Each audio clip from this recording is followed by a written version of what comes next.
The insecure person has a compulsive need for order and stability and goes to great lengths to avoid the strange and the unexpected.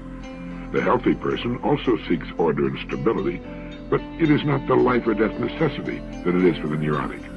The mature person also has an interest in the new and the mysterious.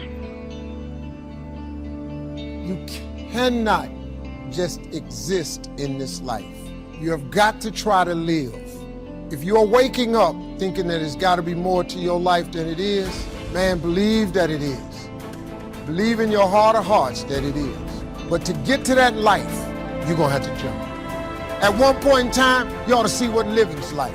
But the only way to see what living like, you got to jump. And here's the problem. Let me just be real with you. When you first jump, let me tell you something. A parachute will not open right away. I'm sorry. I wish I could tell you it did, but it don't. When you jump, it's not going to open right away. You're going to hit them rocks. You're going to get some skin tore off on them cliffs.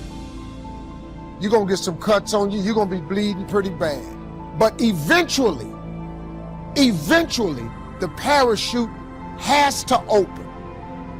What happens is that life, like a tornado, spins us around with all of the different obligations and belief systems, ideas, demands that the world places on us.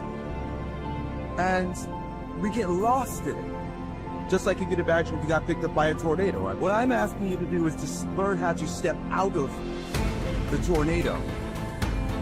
And as Alice Walker said, the most common way people give up their power is by thinking they don't have any. People lose sight of the fact that we always get a choice. No matter what happens in your life, the one thing that you get to choose at all times is the meaning that you ascribe to it. No one can take that away. And as you begin to discover the truth of who you are, whatever challenge that you're facing in life, and if you're living, you're facing some challenge, you'll begin to know that you're powerful and that you're a miracle maker. Close the door to these destructive, limiting, defeating thoughts. But sometimes we believe them so long, they become a part of who we are. Imagine fear, worry, doubt, insecurity living in your house, dragging you down, stealing your joy, taking your peace. That may be the way it's been, but this is going to be a new day. It's time to do some house cleaning. You need to evict some tenants that have been living in your mind. Would you agree that positive thinking won't let you do anything, but it will let you do everything better than negative thinking will? Positive thinking will permit you to use the qualities which you have.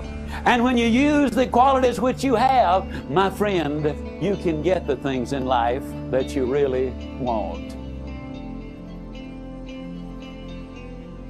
People resist change because of tradition. Cambridge University professor F.M. Cornford said, "Nothing is ever done until everyone is convinced that it ought to be done, and has been convinced for so long that it is now time to do something else." Many people cling to tradition. The assumption is that if something is tradition, it must be a better way. But that's not necessarily so.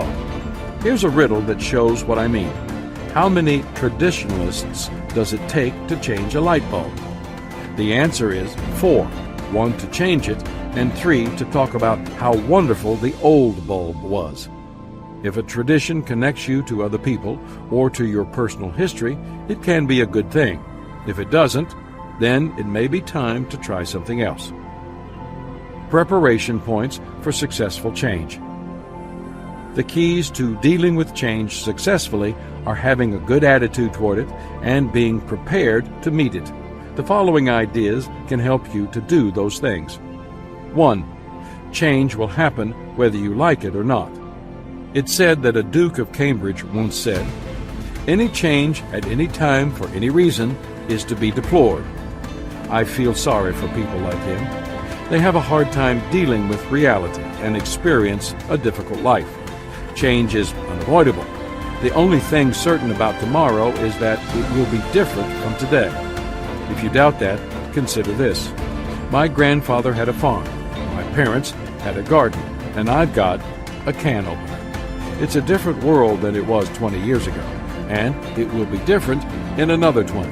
But the good news is that the world changes so fast that you couldn't stay wrong all the time if you tried. 2. Without change, there can be no improvement. I am not a proponent of change for its own sake. That's often a characteristic of restlessness and can be a symptom of personal inner conflict. Honestly, change can represent both possible opportunities and potential losses. Even though all progress brings change, not all change brings progress. But as leadership expert Max Dupree observed, we cannot become what we need by remaining what we are. If you desire growth, then you must embrace change. General Douglas MacArthur stated, "Life is a lively process of becoming. If you haven't added to your interests within the past year, if you are thinking the same old thoughts, relating the same personal experiences, having the same predictable reactions, rigor mortis of the personality has set in. If you don't change the direction you are going, then you're likely to end up where you're heading. When you want something you've never had, then you have to do something you've never done. That means changing."